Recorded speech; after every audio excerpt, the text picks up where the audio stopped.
Okay, so in this lesson, we'll do a quick tour of the Jupyter dashboard, or simply the Jupyter Notebook app. Before you do that, please remember that like any other popular application, this one is occasionally being improved too. Therefore, save for some minor changes, the version of Jupyter we use in this video will act as an accurate and precise guide for using this tool.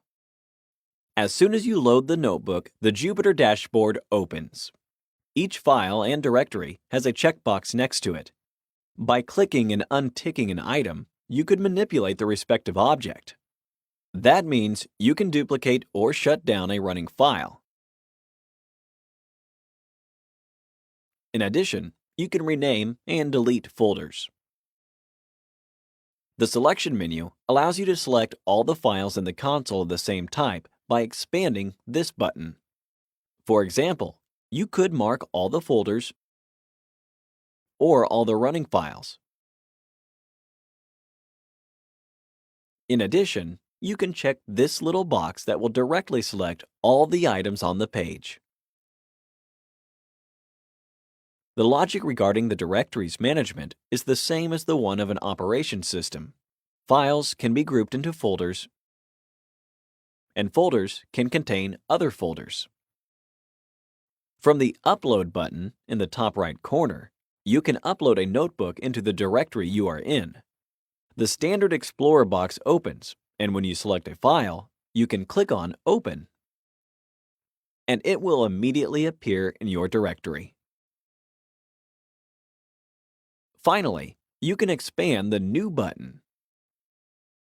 From the list that falls, you will most likely need to create a new text file, a new folder, or a new notebook file. A notebook file can contain code in any of the languages in your Notebooks section. When you create a new Python notebook file, it will be recorded in the IPython notebook format, .ipynb for brief. Don't fear this other new name, IPython. Think of it as the predecessor of Jupyter.